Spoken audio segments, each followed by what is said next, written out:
ચાલો, તો હવે પછીનો જે સવાલ છે, અહીંયા તમે જોશો તો 3 સર્કલ તમને આપેલા છે, બરાબર. આ ત્રણેય સર્કલમાં તમારે અહીંયા ક્વેશ્ચન માર્કની જગ્યાએ શું આવશે એ તમારે ફાઇન્ડ કરવાનું છે, બરાબર. તો અહીંયા આપણે આ 2 સર્કલમાંથી આપણે રિલેશન પહેચાનશું કે આ નંબર વચ્ચે શું સંબંધ છે, અને પછી એ સંબંધ છે આપણે અહીંયા બેસાડવાનો છે. તો અહીંયા શું સંબંધ છે, તો જુઓ 73માંથી આપણે 37 બાદ કરીએ, 73માંથી આપણે 37 બાદ કરીએ તો કેટલા આવશે, તો કે 36 આવશે. કેટલા આવશે? 36. સેમ વસ્તુ અહીંયા 51માંથી 15 બાદ કરીએ, એટલે કે મોટામાંથી નાનો બાદ કરીએ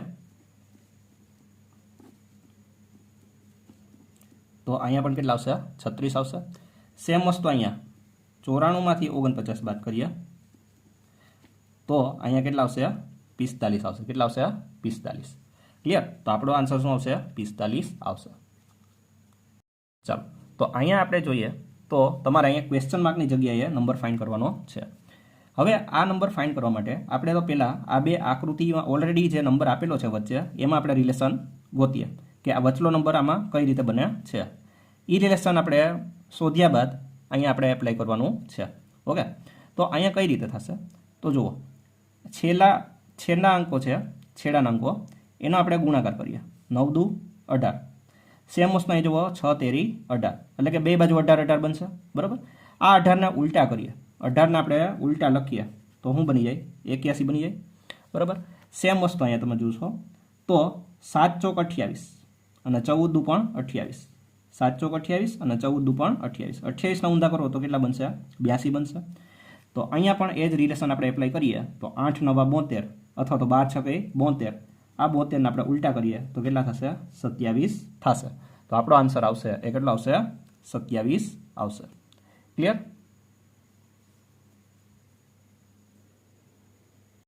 ચાલો, નેક્સ્ટ ક્વેશ્ચન.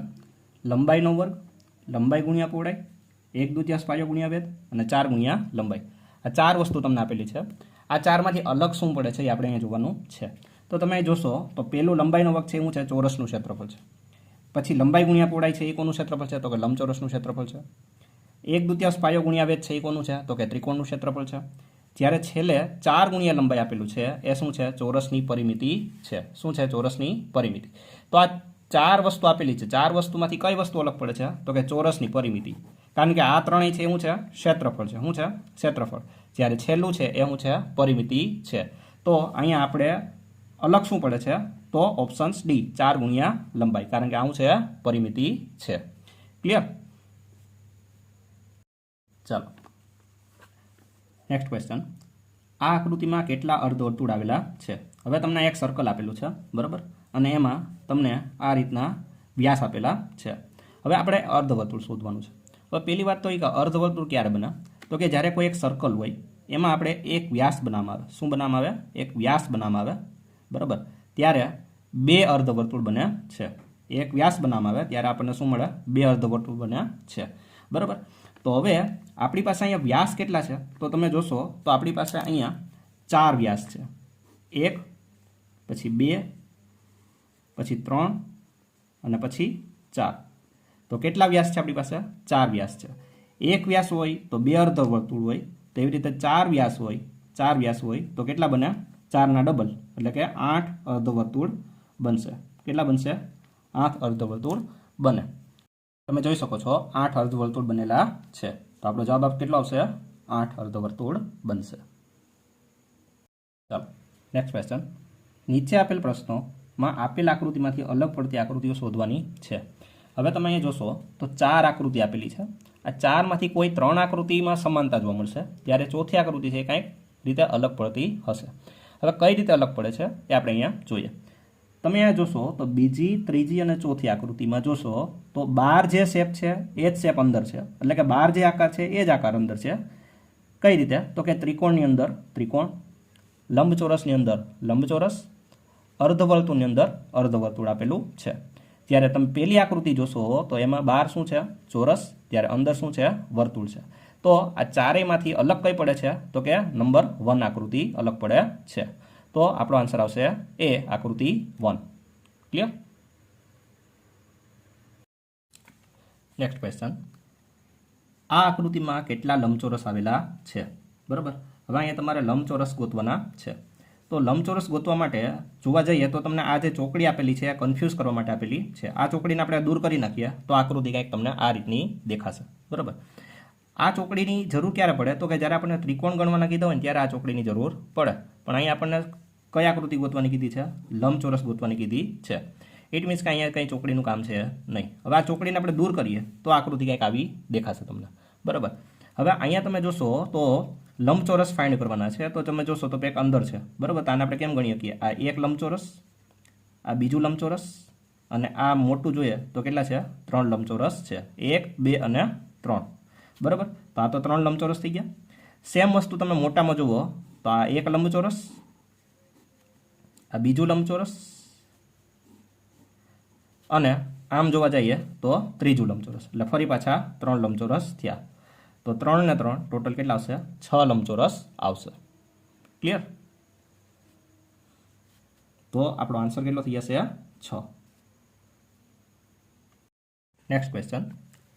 પી એ ક્યુનો પિતા છે. પી એ ક્યુનો કોણ છે? પિતા છે. ઇટ મીન્સ કે આ પ્લસ આપણે મેલ માટે, પુરુષ માટે આપણે પ્લસ કરીએ અને સ્ત્રી માટે આપણે માઇનસ નિશાની કરશું. તો શું કીધું ફરી પાછું? પી એ ક્યુનો પિતા છે. એટલે પી છે ને એ ક્યુનો કેવો છે? પિતા છે, બરાબર. પણ ક્યુ એ પીનો પુત્ર નથી. એટલે ક્યુ છે ને એ પીનો પુત્ર નથી. પુત્ર નથી તો કોણ હોય? પુત્રી હોઈ શકે, બરાબર. આગળ તો ક્યુનો પી સાથે સંબંધ છે. શું? એટલે કે ક્યુ છે એ પીનો કોણ થાય? ક્યુ છે એ પીનું કોણ થાય? તો કે પિતાનું કોણ હોય? તો કે આ કોણ થશે? પુત્રી થશે. કોણ થશે? પુત્રી. પુત્ર તો નથી, અહીંયા ના પાડી દીધી. તો કોણ હશે? પુત્રી હશે. ઇટ મીન્સ કે આપણો આન્સર શું આવશે? બી. કે ક્યુ છે એ પીની શું થશે? પુત્રી થશે. ક્લિયર? Next question. જો એક મહિનામાં 6ઠ્ઠી તારીખે મંગળવાર હોય, એટલે કે એક મહિનો છે એમાં 6 તારીખે શું છે? મંગળવાર છે. તો 12મી અને 18મી તારીખે અનુક્રમે કયો વાર આવશે? તો આ તો ઇઝી કેલ્ક્યુલેશન છે, બરાબર. 6 તારીખે મંગળવાર છે તો પછી બુધ, ગુરુ, શુક્ર, શનિ, રવિ. એટલે કે 12 તારીખે કયો વાર આવશે? સોમવાર આવશે, બરાબર. પછી 18મી તારીખે તમારે જોવાનું છે. તો અહીંયા સોમવાર છે તો મંગળ, બુધ, ગુરુ, શુક્ર, શનિ અને રવિ. ઇટ મીન્સ કે 18 તારીખે કયો વાર આવશે? રવિવાર આવશે. તો આપણી પાસે આન્સર છે સોમ અને રવિ. તો સોમ અને રવિ ક્યાં છે આન્સરમાં? તો સોમ અને રવિ છે એ ક્યાં છે? ઓપ્શન્સ બી. ક્લિયર? 12 તારીખે સોમવાર અને 18 તારીખે રવિવાર.